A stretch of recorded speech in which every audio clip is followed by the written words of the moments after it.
Hey everybody, I'm Bill. I'm an alcoholic. Sex without love is an empty experience, but as empty experiences go, it's a pretty good one. My mother was like a sister to me, only we didn't have sex quite so often.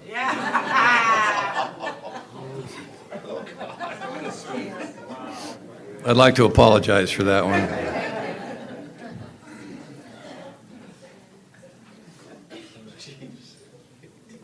You don't appreciate a lot of stuff in school until you get older. Little things like being spanked every day by a middle-aged woman. Stuff you pay good money for later in life. Okay, that's enough of that.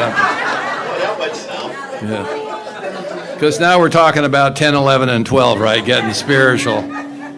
It's so important to start it out spiritually. Yeah. I'm sorry. No, you're not.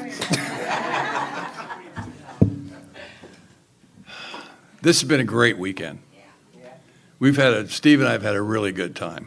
This has been really fun. And a little different for us, all the females here, a lot of good, really strong female energy. That's been really cool. You know, it's much better getting our pictures taken with girls than boys. You know, it's been a lot of fun. And we want to thank you for inviting us into your life and your world. One of the best things about doing retreats is the conversations you have in between the sessions. You know, people come up and usually you can judge the strength of a group by how much interaction there is. A lot of times you do these things and you feel kind of isolated, you know, and it certainly hasn't felt this way this weekend. It's been really fun, and thank you very much. So, I like to talk about the pillars of spiritual condition. And we've been talking about that a little bit this weekend, the first pillar being powerlessness. I have to grasp that at some level. Second being I have to stop blaming. You know, nothing's going to change if I expect you to change in order for me to be okay. So I have to stop the blaming. I got to grow up and start owning my own life. In the amends process where the transformation really begins, many of you have experienced this, you realize that nothing is personal. And the story that you told about what happened really isn't quite right. When you get back into it and you flesh it out and you start owning what are my faults and mistakes, and you see the unforgiveness and you see how you hang on and you maintain the victim story. And you realize that the only thing that's going to change that is I have to let go of that. And that amends process is real life-changing. So when those three things come together, that is the collapse of the egoic structure of who I think I am. This is a shock to the system, not necessarily a pleasant one. There comes a time in this spiritual journey where you stand there and you say to yourself, oh my God, it's me. It was never them. It's me. And so self-awareness without humor is depression, right? I think I coined that, but I'm not sure about that, you know. And I'm sure I'm probably not, you know, but I think that's really true, isn't it? So the fourth pillar is self-awareness as compared to self-obsession. The ability to actually watch yourself move through life.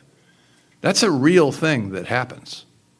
You know, you wake up, and Anthony DeMello says, you don't want to wake up, you just want relief.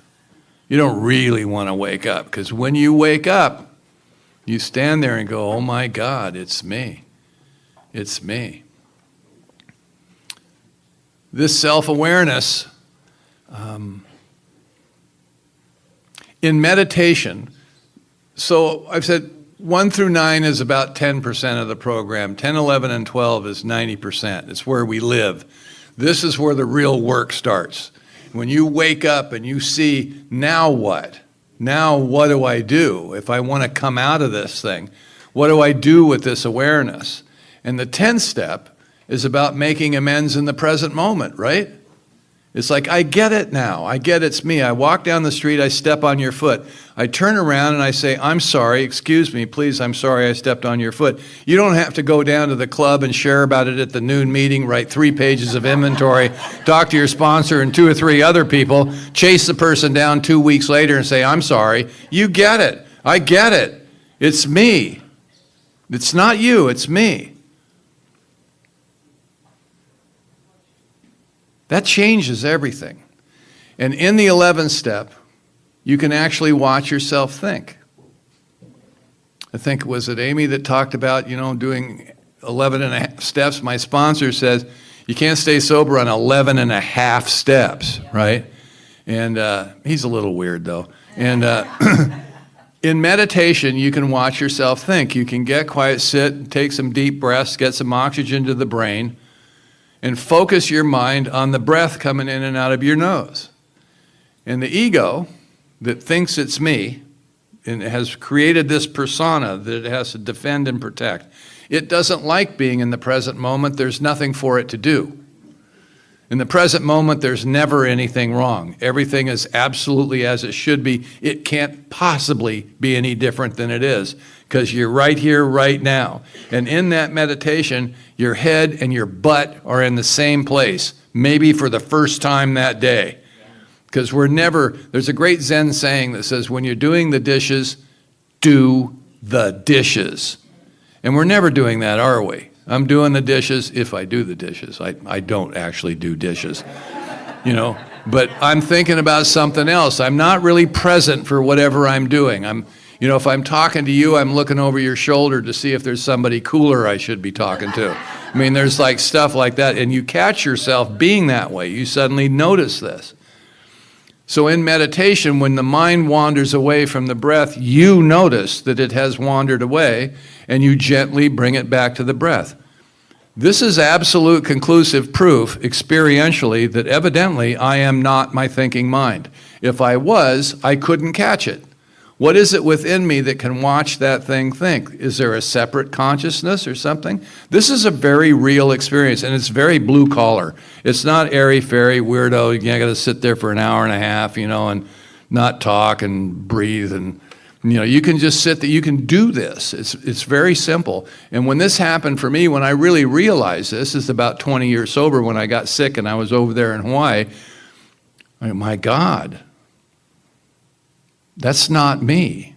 There's something within me that's other than that. It's the other. And I can watch myself think. If this is true, this is a game-changing experience. I can finally, thank God, stop working on myself. I'm just feeding the beast. It'll take any kind of attention it can get. It's not the enemy. We say things like, my head is out to get me. It's not. We're alcoholic. It needs to be killed, crushed, destroyed. It's that kind of, that isn't it. It's not the enemy. It thinks it's me. And I think it's me. I'm in collusion with it, And now I'm looking at it. Now I can see it. So evidently, if that's the case, I don't necessarily have to go where it wants to take me. Right? Now, the other day, I'm walking, I do a lot of walking, or I used to, I don't do as much as I have, but I walk a lot, part of my recovery from the liver transplant. And Steve and I competitively do it. We post our steps. And when I post my steps, I know he goes back out, it's like, it's awful. And I'm walking around the street, and it comes up with this creepy thing that I did when I was 9 years old. My egoic mind comes up with that, and it starts thinking about it. And I stopped in the middle of the street, and I said out loud, really? You want to think about that? What am I supposed to do with that? I'm not 9 years old, and I'm not sure that really happened anyway. And I know you're trying to help. Thanks for sharing, but I'm just going to move on with my day now. And I look down at the street, because that's where I am. I'm in the street, walking in the street, and I just look at the asphalt, and I'm right there. And I don't have to go there. That's life-changing. That's life-changing. I used to have anxiety attacks, not major ones like some people do, but I would wake up in the middle of the night And there'd be this anxious feeling like there's somebody in the house or something. One time it got so bad, it was happening so frequently, I took myself to the emergency. I thought I was having a heart attack or something. And it wasn't. The doctor actually said to me, he said, I think you're just having an anxiety attack. There's nothing wrong with your heart. You're just anxious. So when this thing started happening, when I started meditating with intent and having this experience, I wake up in the middle of the night and I feel anxious. I just lay there in bed and focus on my breath.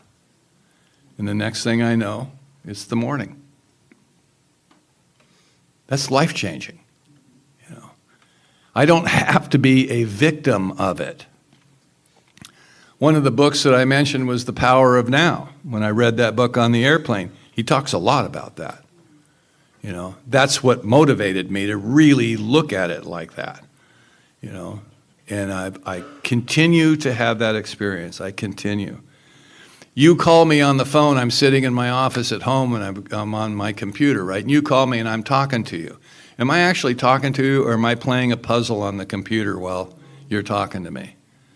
Sometimes I'm playing the puzzle on the computer, And then I tell myself, you should stop, and then I think about who I'm talking to. No, I'm just going to keep playing the puzzle.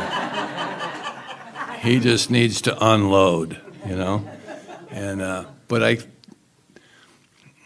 in meditation, when you're focused on the breath, you're in the present moment.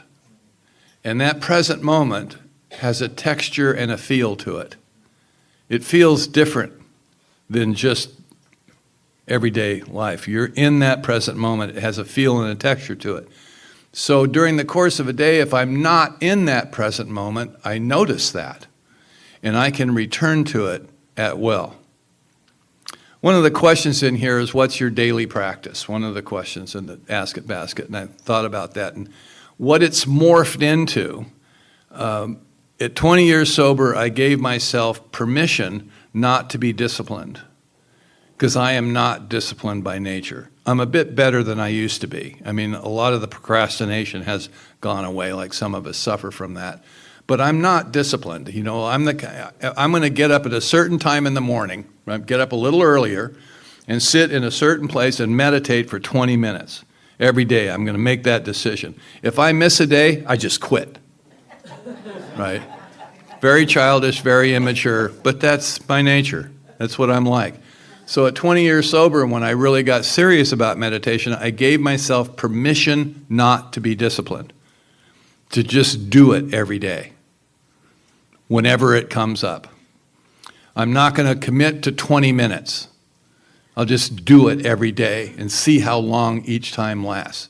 But try to do it every day and give myself permission to be loose about it. And where it's morphed into today, if I'm sitting out in my little ashram in the backyard, which is kind of my spot, maybe smoking a cigar. Cigar meditations are pretty cool, I'll sit there, I have a big tree in the back. Sometimes I'll stare at the tree and notice the spaces in between the leaves, because they exist too, cool stuff like that. I'll sit there. If there's a noise, if there's a sound, if somebody fires up a leaf blower, there's two ways to look at that. They're disturbing my meditation. Damn it. Or be aware of the fact that that noise is in the same space that you're in, that there's no separation between you and the noise, whatever it might be. That's in your present moment. It's part of the experience. It's not the enemy. It's not a disturbance. It's something that you can focus on and be with in that present moment. That's a different perspective. Because I live in the city, man. There is noise, right? What am I supposed to do? If noise, oh, damn, they disturbed my meditation. No, it's there with you. I was leading a retreat down in San Diego one time. Steve done this one too. A small group, 12, 15 guys. And I'm leading a meditation. We're going to meditate for 20 minutes. And across this little valley, it was out in the countryside outside the city, this band strikes up. And it's a bunch of elementary school kids, so it's bad, right? They're learning. They strike up this Sousa march of some kind, right? And everybody starts laughing. And we're just in the meditation, just chuckling, right? And it just continued on. They were just remorseless, just boom, So the 20 minutes ends up, right? And I just hung in there, right? It's like, and I said, how many of you were disturbed by the band? You know, and everybody raised their hand. And I said, but it was in the moment with us, wasn't it? Evidently, what we were meant to do is laugh at the absurdity of it. And that can be a pretty good meditation. And when you're focused on that noise, you're right there, right in the present moment, because that's what's happening. I think that's really cool, you know. The other thing, if I'm sitting and meditating and the phone rings, I answer the phone. Evidently, the meditation's over. Or if it wasn't meant to be, the phone wouldn't have rang, right? Because I'm not running the show. I'm not in charge. You know, so did the phone disturb me? No, evidently there's somebody that I'm supposed to talk to. That's the way it's supposed to be. That's the end of the meditation. Sometimes I'll do that kind of meditation 4, 5, 6 times a day. Sometimes it'll last for 3 minutes, 10 minutes, maybe 15 or 20. You know, some days are quiet, other days aren't. That's just the way it is. My job is to try to be present for whatever's going on. Am I successful all the time? No, it doesn't work like that. You know, sometimes it's stronger than I am. Sometimes I go where it takes me. Sometimes I cave in. Sometimes there's days where there's a low-grade depression all day. And what I try to do, if I'm on top of my game a little bit, is I'll get up and go for a walk and not just sit in my chair and play puzzles and make it worse. You know, sometimes it's stronger than I am. But there's usually an effort of some sort, you know, to be present, to be aware, to be awake, to be right where I am at that time. So what the ego does is it just takes the past and projects it into the future over and over and over again. It's flat and two-dimensional. It creates nothing. It just takes credit for shit, right? And it's not the enemy. It's part of me, you know, but I don't have to go where it wants to take me. It defends itself. It's the one that judges. It's the one that looks across the room at you and I wonder if they like me, you know. It's the one that carries within it all of that. It creates separation. That's its job. The ego creates separation. That's the human experience. It presents itself at about 2.5 years old. We have a term for that. We call it the terrible twos. Prior to that, the kid doesn't have any consciousness that there's a separation. It's a parasite. It's just it can't survive without you. Literally. You know, we can't, when we're born, we're totally helpless. We are dependent upon other people. Isn't it interesting that we start off life that way? We spend the rest of our life trying to be independent, as if we are, and we're not. But at 2.5 years old, the kid realizes when I cry, they come. There must be a me and a them, a subject and an object. That's the human experience. On the spiritual path, we're forced to look at that. Not to eliminate it, but to look at it, to be aware of it. And is it really true that I'm independent? I don't believe that's true. I don't think that feeling of separation that all kids have, not just alcoholics, everybody has this sense of separation, of not being part of, and trying to integrate. Are we possibly separate? I don't think that's possible. I don't think we are. And on the spiritual path, you come to realize that I am connected to you. I am connected to all of nature. This changes perspective. This is the spiritual awakening, if you will, the spiritual experience, understanding that I'm connected to everything around me. And meditation is a very powerful tool to enhance that sense of connection. Self-awareness as compared to self-obsession. The final thing, the final pillar of spiritual condition, the thing that's missing in us. Like, I'm not stupid. I know, I can see my character defects. I know that I can be arrogant, I can be pompous, all of those things. I can make the list, I can see that. But what I don't know is what never developed in me. I don't know it's not there because I've never had it. So it isn't like I had something, I lost it, I'm looking to find it again. I don't know that what I really lack is compassion. I have no empathy. The only time I'm concerned about how you feel is when how you feel impacts me. Then I'm concerned. Everything I do is self-centered. Now, this is not alcoholism. This is being human. This is just a human thing. Now, some of us are a bit more self-centered than others. There are degrees of self-centeredness. I think I'm at a relatively high degree of self-centeredness, but I've met some people that are stunningly self-centered, I mean, they cannot see their ass from a hole in the ground, man. It's amazing, So this self-centeredness is my problem, this lack of compassion, that I don't have compassion. And how is that addressed in the spiritual path that we're on in Alcoholics Anonymous, in the 12 steps? How do we develop compassion? Because I don't know about you, but when I walked into AA, I felt compassion. Weren't you a little suspicious of why people were so friendly? I was a little suspicious. I thought, this is a little strange, My sponsor talks about when he came in, he was looking for tambourines under the seat somewhere, and we're going to start, we're going to go pick at liquor stores and sing AA hymns, looking for money down at the airport, And, but I think that experience we had, and we all talk about it at some level or another, about the love, what we ran into, people cared about it. I remember a guy outside the Alano Club, sat and talked to me for 45 minutes, Big Larry, and I left there thinking, that guy really liked me, Then I found out Larry just needed a warm body in front of him, and when he passed away, we had a memorial for him, and I shared at the memorial, I said, can you imagine how many lives that man saved because he was like that? That's compassion. That's compassion. I lack compassion. There was a woman in the 11-step meeting that I used to go to all the time. I still go there. And this was years ago.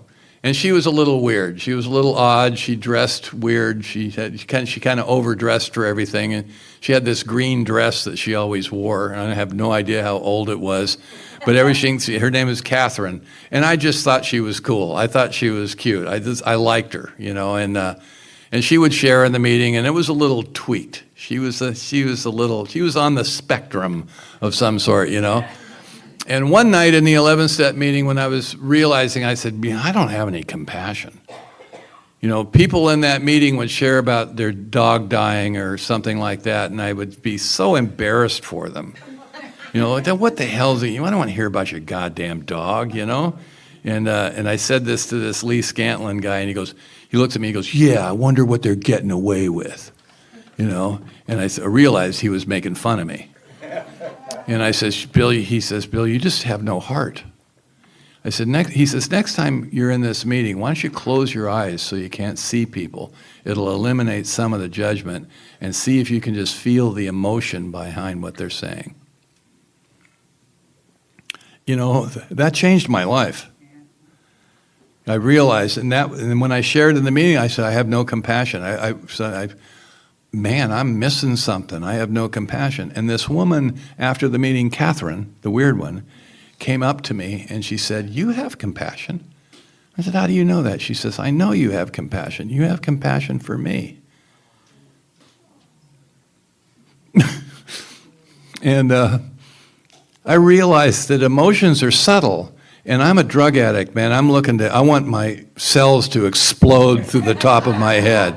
I want God to speak to me from the clouds. I want an acid trip, something I can recognize, right? And emotions are subtle. They're subtle. You have to get quiet enough to feel it. And I realized I had compassion and would have never labeled it that. And what you do, I think, is try to expand what you have, make it larger, right? So the tool that's used for it to develop us in compassion is working with others.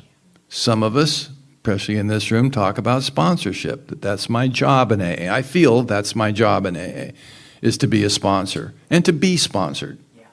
And we've shared some cool stuff this weekend about us doing inventory with sponsees to break down the hierarchy. Because what it is we're really trying to do, I think, is connect. We're not connected. Silkworth says, they lose touch with all things human. What an interesting line in the doctor's opinion. This is a guy observing us, realizing that we have unplugged from society, from each other. We're not connected. We have a sense that we're not connected.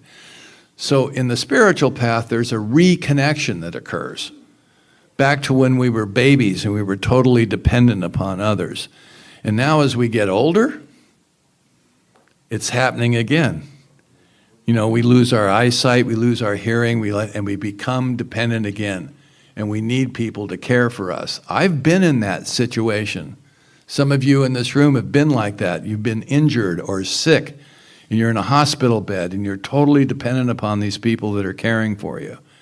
That can be a shocking experience for some of us. It certainly was for me, and then I finally had to relax into it because I was dying. I could feel it coming. People were coming by to say goodbye to me. That's an odd experience. When they look and they, how you feeling, Bill? I feel like shit. How do you feel? It's like, and they're saying goodbye, And what I can tell you about that experience is I wasn't afraid. I was just really disappointed. I'm sure that's how Charlie Parker felt recently. Just really disappointed. Chad and I were talking about, Charlie was okay.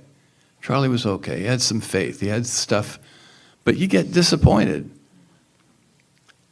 So the mechanism to develop compassion in me is working with you.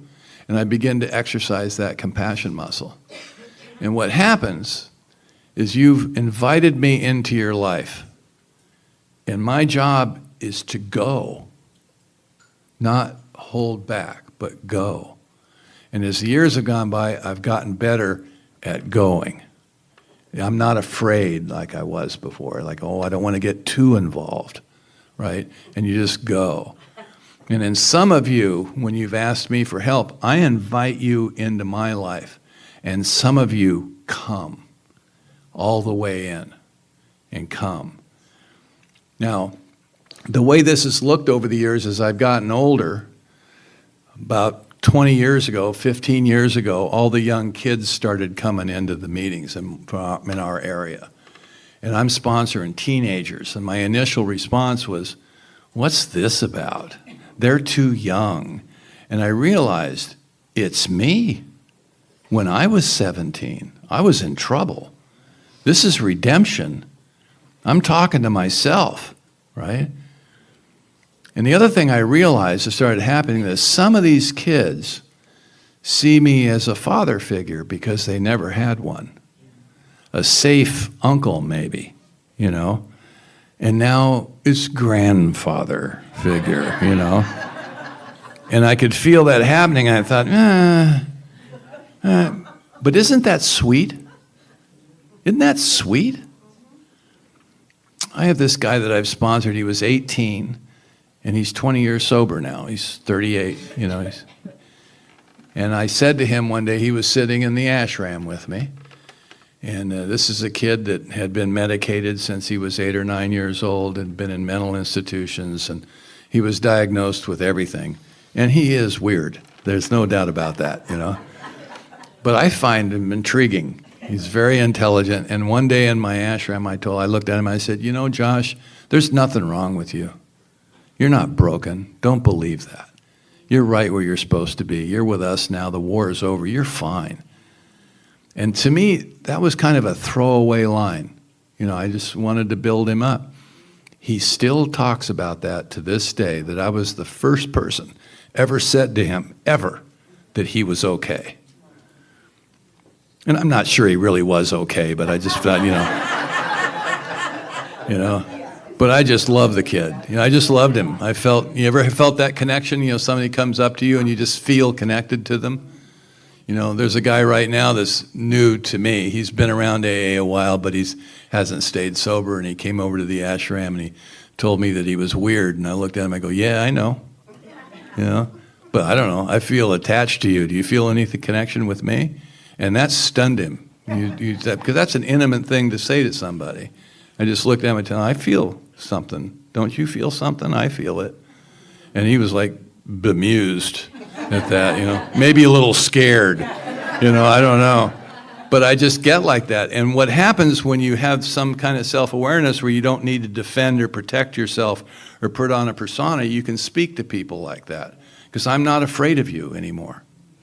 There were times I've been afraid. I didn't want to get too close, and I don't feel that too much anymore. I mean, I don't have nothing to defend. I know that your opinion of me says more about who you are than it does me, because that's true for me in my evaluation of you. It says more about me than it does you. I get that now. I get that. So I start working with you, and I exercise the compassion muscle, and you invite me into your life. You want me in the birthing room when you're having your babies because I'm important to you. Isn't that sweet? In '85, when I walked in here, nobody was inviting me anywhere. Nobody wanted me around. Nobody was interested in my opinion about anything. And that's changed. So I mentioned before that you can tell how spiritual you are if you're surrounded by people that love you. And today, I'm surrounded by people that love me. And I can accept that love. I can feel that love. And a lot of it is very genuine. Some of you are acting out, trying to just practicing on me, seeing how it goes. And that's okay. I'm here to be used. That's my job, is to be used by you, to allow you to run my life and not me. Something that'll change your life, answer the phone. And whatever they ask you to do, just say yes. Your life will never be the same.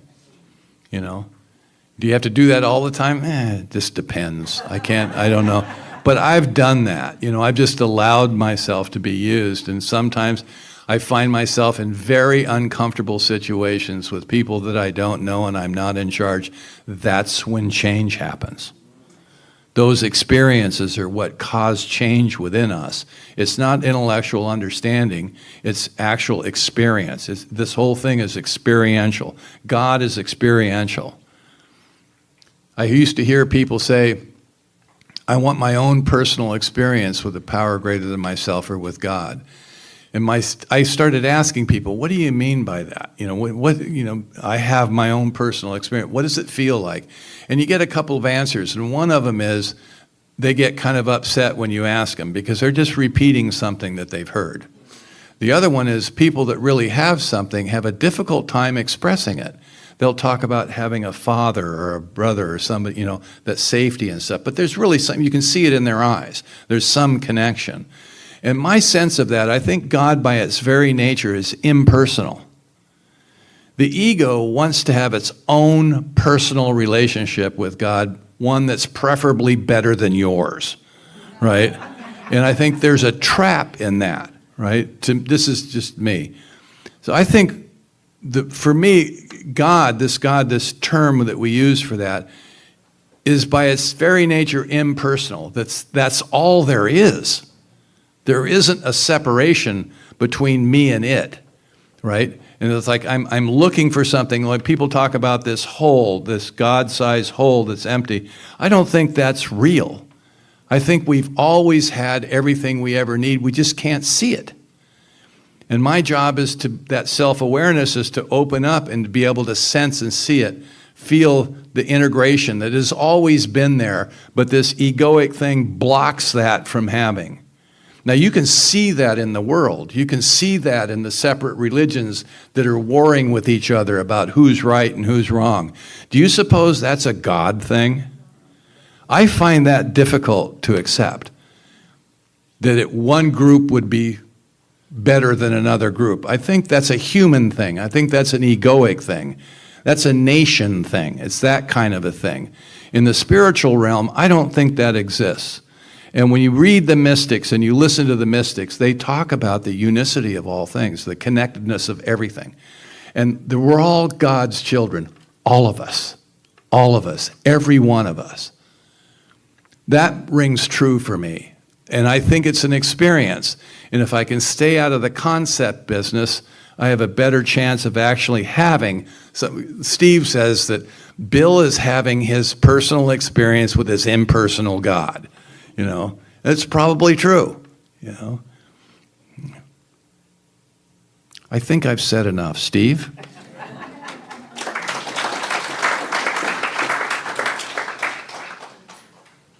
We're all God's children. There's no doubt about that, but it just seems to me that some of us should wear a condom.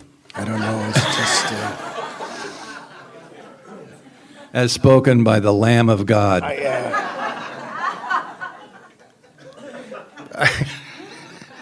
I have that T-shirt because a bunch of the guys that I sponsor, my last name's Lamb, so there's a heavy metal group, Lamb of God, so they've got me all these T-shirts, so I wear this T-shirt, and my sponsor's name is, his last name is Root, so he is the root of all evil, and I am the Lamb of God.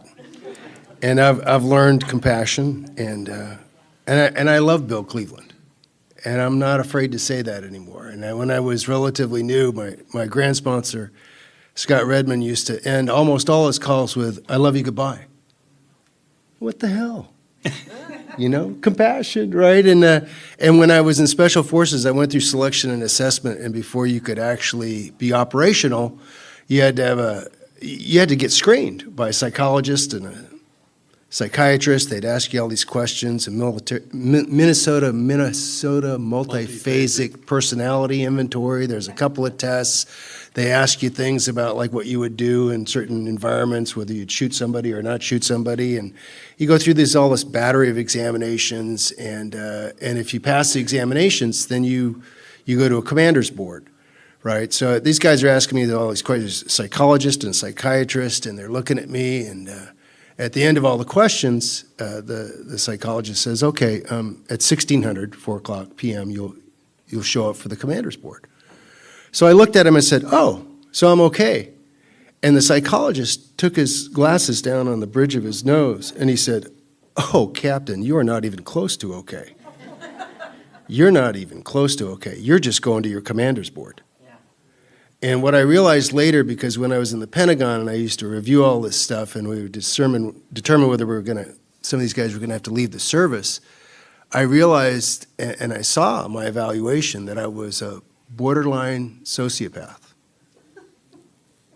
which essentially means that if it's a difficult rule, if it's a borderline rule, I will not observe it at all. I'll blow right through that. But there are certain cardinal virtues, I'll do that. Okay, and that's actually what they want, okay, because they don't want me to be a criminal, but they want me to have maximum flexibility, which is great in Special Forces, but not so much for the rest of the world, right? And that whole compassion thing, it kind of it sneaks up on you, and when I was new, I was uncomfortable with it. It's interesting. DeMello, he talks about there's a guru, kind of like Bill. And there's a disciple, and the disciple is looking for information, right? And the guru is giving the disciple information, but this is the guru's day of silence. But the disciple is impatient, and he needs to have information. He's like, well, I know this is the guru's day of silence, but I'll tell you what I'll do is I'll write him a note because he's silent and ask him for some information, And the question is, how do I find God? How do I become spiritual? And the guru is a little bit annoyed because it's his moment of silence. He kind of goes, grabs a piece of paper, he writes down one word, he hands it to the disciple. Disciple's all excited, he goes back and he reads it, he says, awareness. Awareness, okay, that's cool. What the hell does that mean, right? So I need a little bit more, right? So he writes down and he says, can you explain this a little bit further? And he hands it to the guru, and the guru looks at him and he reads it.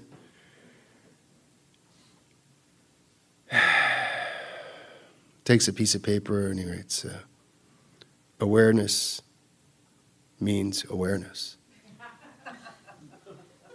Hands it back to the disciple, and the disciple looks at it and goes, I need a little bit more. And he hands it back to the guru, and the guru is frustrated, and he writes, awareness, awareness, awareness means awareness. And he hands it back to the disciple. Because the disciple's got to find awareness himself.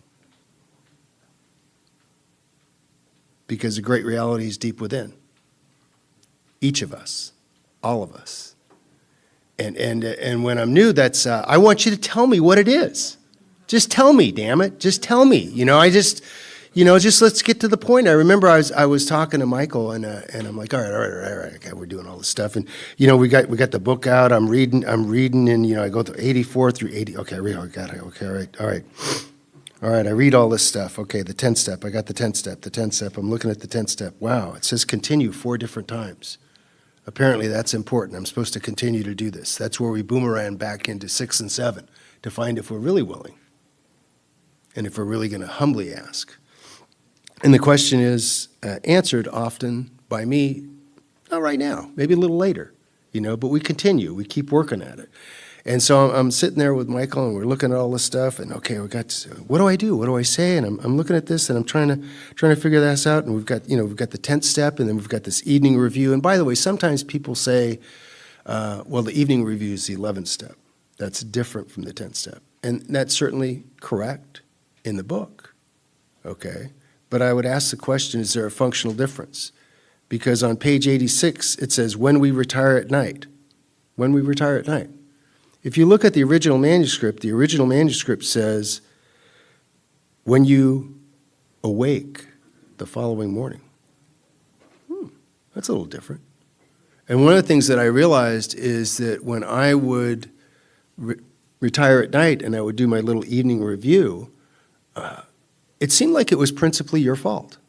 I don't know what it was. It was you, And then I would go again and look at it in the morning and do a review in the morning. And I would reflect. I'd have some quiet, and I'd go, well, apparently it's me. And it's always me. It's always me. So I do it both in the morning and in the evening. And I don't, people have asked the question about, what do I do? What's my practice? That's what I do. But I got to tell you, it's not like, and this is nothing wrong with it. A lot of people journal. I don't journal. It's like a note card. It's like a little note. It'll say something, and sometimes it'll say something like Tommy. Okay, and sometimes I'll look at it and oh yeah, I was supposed to talk to Tommy about this, or I was a dick to Tommy, or I'm supposed to do something. Sometimes it's like Tommy. I have no idea why I wrote that. Apparently it couldn't have been that important. But that's my practice. Okay. And like the book talks about, I do some spiritual reading because that's my practice. And before I get quiet, I'm kind of anal retentive, okay? So I go through this practice, and I read a lot of stuff. I read a lot of spiritual stuff. And stuff that I'm interested in, I'll take excerpts from. Because what I like to do is read it again and kind of digest it and meditate about it. Because it says prayer and meditation, not prayer or meditation. And I got into a practice over the years because some of the guys that I sponsor were aware of that, and they wanted to know what to do. And I would tell them exactly what Michael said. This is experiential. You're ahead of your experience, not my experience. Okay? Well, what do you do? Well, this is what I do. So they would ask me. So I've got a lot of these writings that I congeal, that I write down, that I have Bill's got a daily that he puts out on a very irregular basis. Every day. At different times in the day. That's true. Right. I do it every morning. Like this, like 3:30 in the fucking morning, he does. Same. Like, what's he doing up in the middle of the night? He's a vampire. That's what it is. I cussed again, didn't I? Some of us are still developing, Bill, but it's okay. But like Scott used to say, we judge no man, right? Bill? We judge no man, right? We're coming close. Okay. And that's what I do, and this goes out to a lot of guys, and sometimes guys will say, what did you mean by that? And if it's a quote like from Nisargadatta, the answer is, you got to call Matthew Mitchell, because I have no idea what that means. It's just, I find it interesting sometimes. But I'm not trying to tell you something or teach you anything or give you a message. It's just something that interests me. And that's been my practice. And I have a practice of prayer, and I have a practice of meditation, and I do it every day. And I do this meditation every morning, and I also meditate throughout the day at times. I don't have a set timeline to do it, like for 20 minutes, 30 minutes, 40 minutes, but I do it every day. And it's not so much a discipline.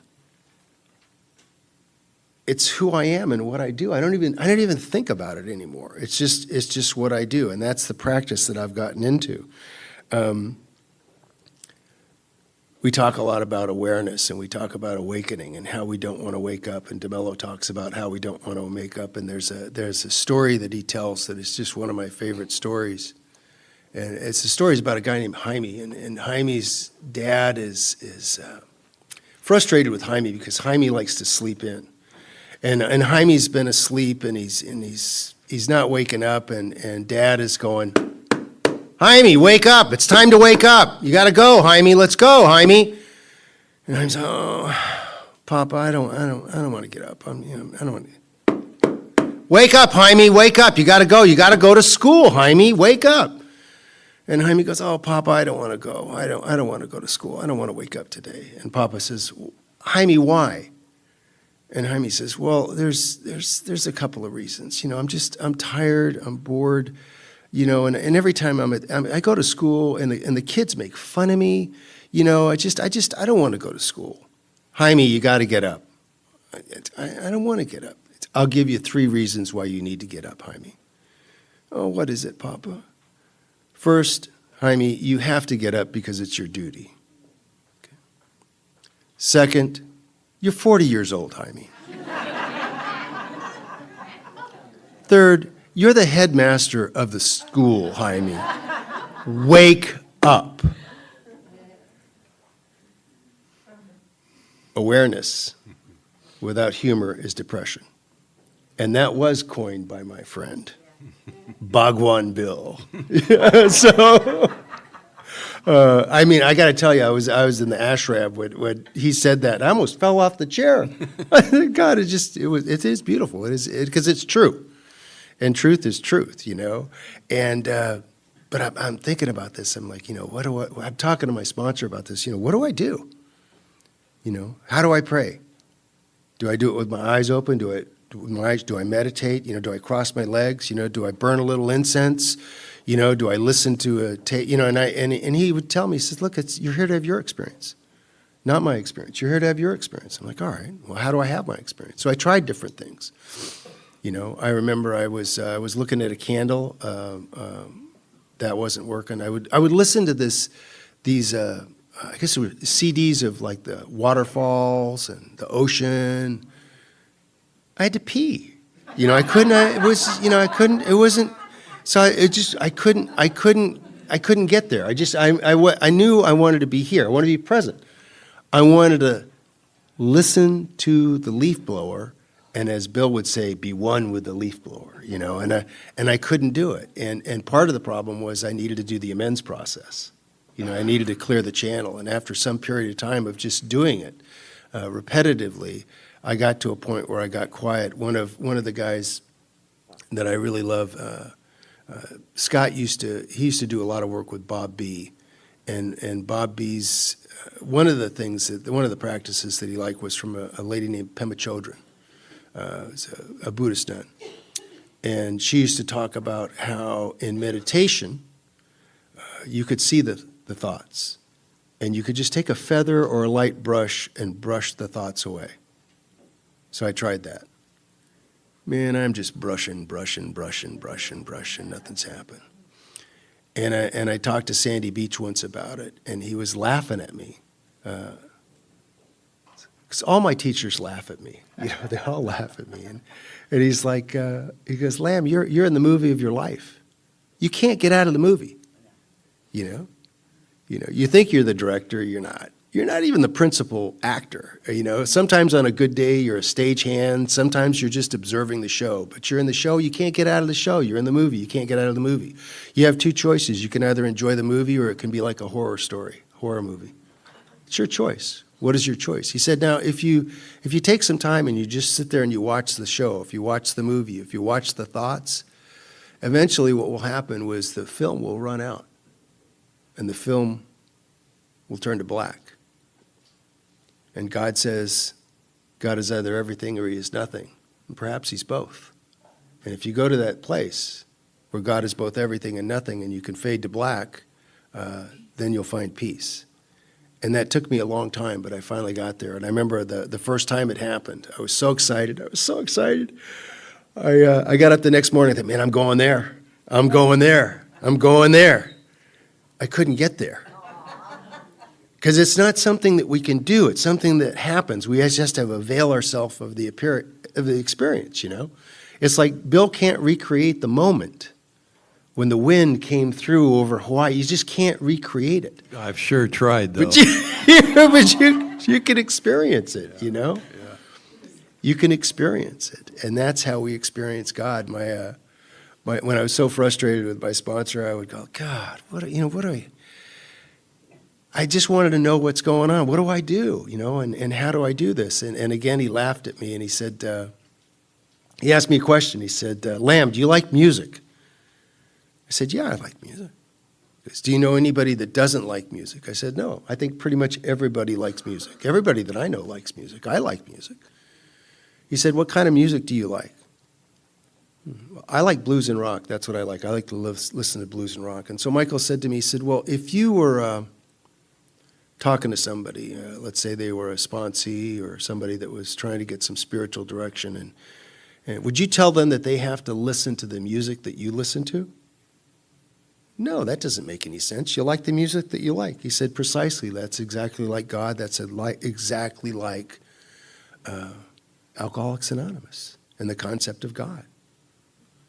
He said, all you need to do is get into rhythm and harmony with the music, with the song that makes sense to you. It doesn't matter how you sing it or who you sing it to. Just do it. Seek and you'll find, like the Carpenter says. And that's been my experience. He also asked me, he says, Lamb, do you ever sing in the shower?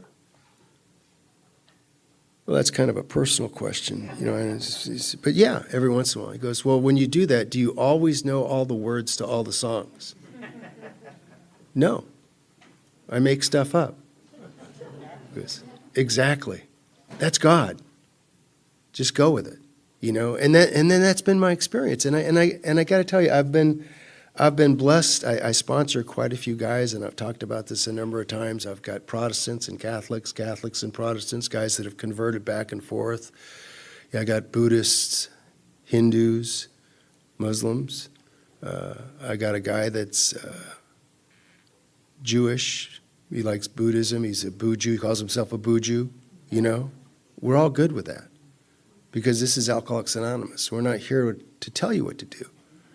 We're here to encourage you to have your experience, and to do what makes sense to you. And then that's been my process, and that's been my experience. And the 11th step, it's interesting because so many people struggle with the 11th step. And the reality is, God is not the problem. God is the solution. It's just sometimes we have this old idea and we don't like the word God. The word God bothers us. I was at a meeting one time and there was a woman that was given a talk on 6 and 7, and it was a really good talk on 6 and 7. And towards the end of her talk, she did kind of an apologia. She said, I gotta tell you, I don't think I'm an atheist, but I'm clearly an agnostic. I'm a scientist. I'm an engineer. I just. I don't, the whole God thing is difficult for me, but I do pray. I pray when we go, and I meditate. And she said, when I meditate, what I do is I try to get into conscious contact with whatever this collective consciousness is in the universe. And I'm sitting there and I'm thinking, and this was on the East Coast, and I'm thinking, oh, honey, I'm from California. We call that God. She just doesn't like the word. Mm-hmm. She doesn't like the word. And we get caught up so much in words. Recovered, recovering, oh, wow. It's because it can be confusing. One of the things that I like I like a lot of Father Richard Rohr, and one of the things that he talked about was the words that we use. Like sometimes you'll hear somebody that will say, I know who God is. His name is Jesus Christ. Well, Mary didn't refer to him as Jesus Christ. Okay, because Christ is Christos in Greek. It just means Messiah. It clearly wasn't his last name. In fact, we're pretty clear his name wasn't Jesus. It was probably Yeshua. But whatever, okay?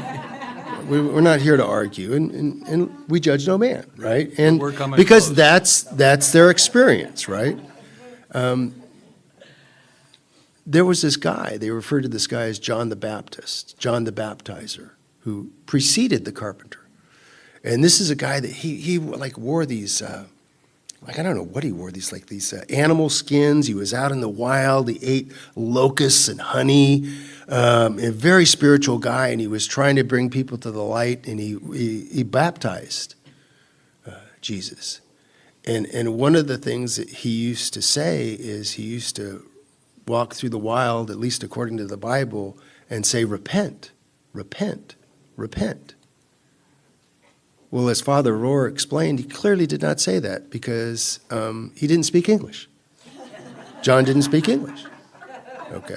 In fact, like Jesus, he spoke Hebrew or Aramaic. Okay. But in the written text, it's in English. But that was translated from the Greek text. And in the Greek text, the word is metanoia. So he's not yelling repent, he's yelling metanoia. And what does metanoia means? Metanoia means to have your mind changed. Not necessarily to change your mind, to have your mind changed. But he really didn't even say that. He said something in Greek or Aramaic that we interpreted at the time as metanoia, because it's a process of interpretation, it's individual, it's personal. But I like that. Have your mind changed. How do we have our mind changed? We talk about faith. You got to have faith. And one of the things that really I had difficulty with was I equated faith. If you look at the dictionary, faith can mean the same as belief. But it's interesting. In the big book of Alcoholics Anonymous, when we use the word faith, we say 3 separate times, faith without works is dead. It's interesting. Faith without works is dead. So what do we mean by that? There must be some kind of action component to faith. So it's not just a simple belief. And it's interesting because I can have a belief, and I like my beliefs, because my beliefs are based on my experience. I mean, I got up this morning, I turned the light on, the light came on. I didn't have to have faith to turn the light on. I believed it would come on. Now, it could be wrong. Jimmy or somebody could have flipped the, power, something could have happened, it might not have worked. But I had belief. So there wasn't really a faith requirement to that. But with faith, I have to take some action. And with faith, I have to take an action without being sure of the result. That's Alcoholics Anonymous. I'm new. I'm working the steps. I've got this book. I'm supposed to follow directions. There's suggestions, but I feel like I don't really have any options. And I've got to do something. It's kind of like you're in a building. You're in a burning building, and you're on the 3rd or 4th floor, right? And you're looking there, and you're like, man, I can't get out the fire escape. I can't get out. I can open the window, but I've got to jump, and I don't want to jump. It's like 4 stories, and then there's like 4, 5, 6 people. They're walking around, and they run up, and they've got this thing, this circular thing that they're holding, and they're saying, jump. We'll catch you. Jump. And I'm looking there, and I'm like, man, I'm like 240. On my prime weight, I was like 335, man. I was almost terminal density. I was huge, right? And I'm looking there and like, I'm not going to even bounce. They're not going to catch me and bounce like he said. This is going to be bad, right? But I don't have any option. So I jump. That's an act of faith. We don't talk about an act of belief. We talk about an act of faith. And that's what we do in Alcoholics Anonymous. And then to our surprise, they catch us. They catch us. And then we develop belief. And we come to believe. That's really what happens. That's a process, at least for me. And a lot of people have difficulty with this, and it's just not the problem. It's just not the problem. And I've had so many people that I've worked with in this area that have had so many difficulties. And that's why, you can read whatever you want to read. Read what you don't want to. And if you don't like you don't do whatever is comfortable to you. That's, I think, one of the unique aspects of Alcoholics Anonymous. It's an individual experience, collectively shared and experienced. You know, we pray and meditate, we ask God for guidance and direction, and an odd thing happens. He sends me to you and you to me. What's with that? What's with that? And when I was new, this was so odd and this was so uncomfortable, and it just seemed like this will never work. This will never work. I'll never be able to do this. You know, I can't do this. And the truth is I can't. But we can. You know? In the original manuscript, the first word in the first step is admitted. It's not we. They changed it. They added we.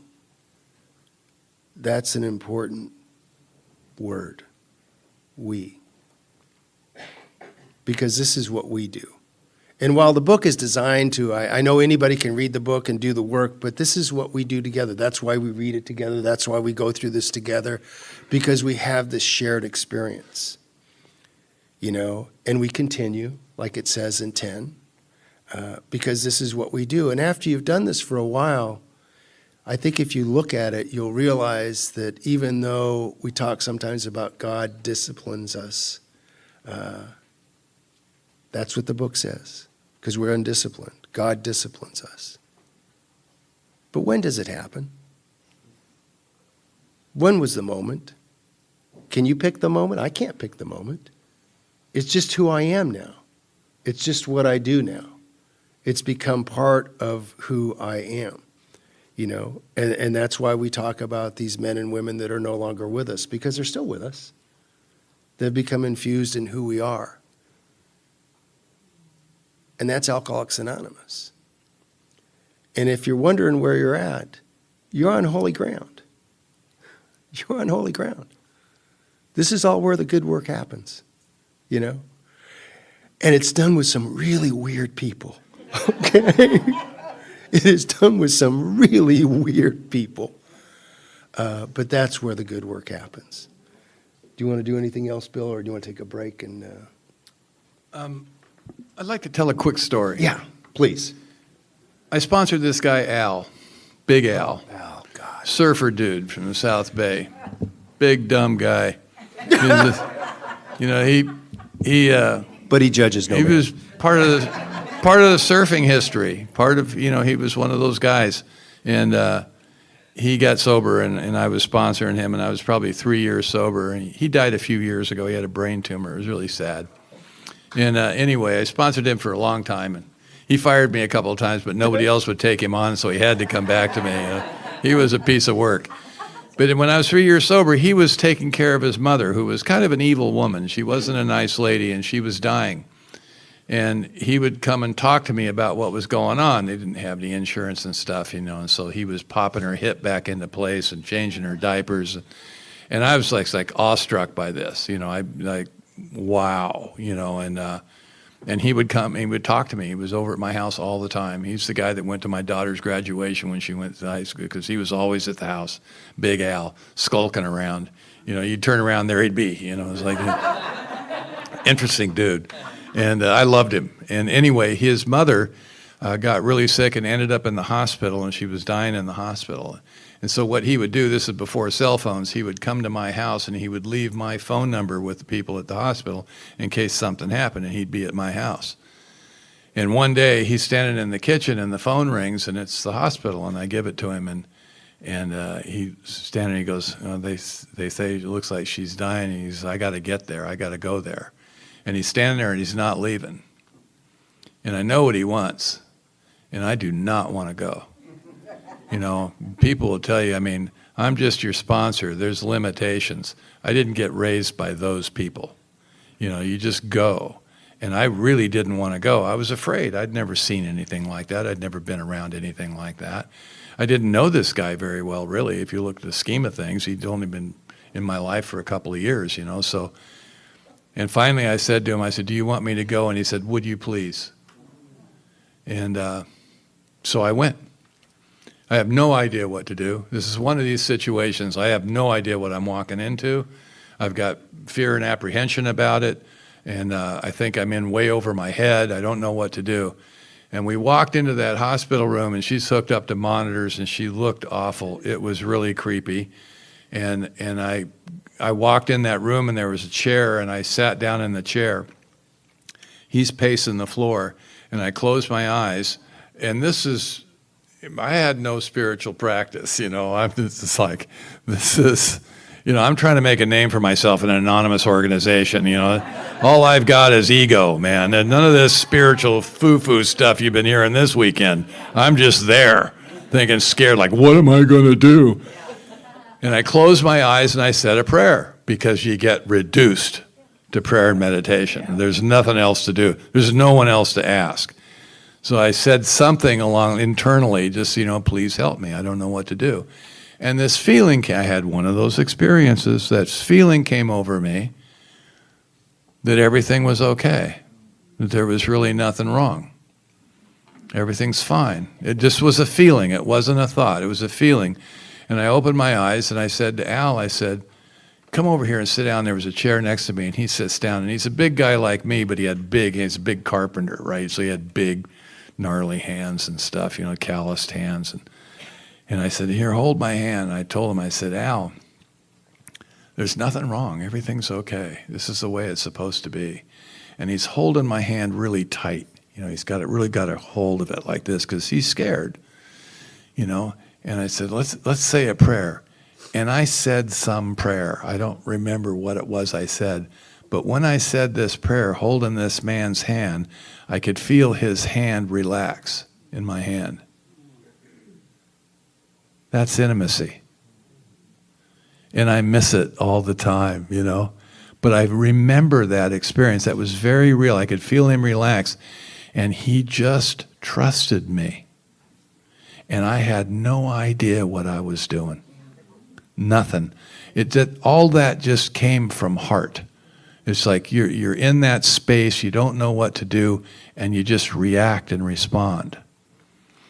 Now, sometime later, I have told that story hundreds of times over the years. And one time I asked Al, I said, he used to go with me when I'd speak, and I asked him, I said, do you remember that? And he goes, no. I said, you don't remember? He goes, no. I don't know what you're talking about, man. That was for me. That was for me, And she died, she died, and we went through it, and he survived. We all survived.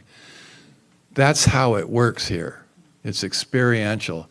And I have a bunch of stories like that, of just, one time I came down to my office, this guy, Charlie Picaro, he was a lifeguard. He's still sober to this day. I'm sponsoring him. I came down to my office to read the book with him, right? And he's down there waiting for me. And I come down, I sit in the chair across from him, and I just went out. I just went into this meditation. I sat there and I closed my eyes, and something just knocked me out. And this guy was pretty cool. He'd been sober for a while, so he just sat there. He never said a word. He just sat there. And it felt like I was out like that for minutes, but probably wasn't that long. But I just felt this really strong connection, and I just went into this meditation almost without my permission. It just happened, right? And I opened my eyes, and I looked, and he was sitting there looking at me, kind of grinning, and we just didn't say a word about it. We just read the book, So sometime later, I said to Charlie, I said, you remember that? He goes, oh, yeah. And I said, did you feel anything? He goes, nope, but you sure did. And I said, well, I feel real connected to you. And he just looked at me and went, good. He didn't respond by, I feel connected to you too. I'm just, whatever happened to you. But those are one-offs. And like Steve said, like that experience I had in Hawaii, they invited me back to that retreat, I think 2 more times, maybe 3. And each time I went and tried to recreate that experience, right? I set up, and the last time I just burst out laughing, And then some guy came up and interrupted me because he wanted to talk to me. And I thought, this is perfect, right? Those are one-offs. Let's take a break. Let's do it.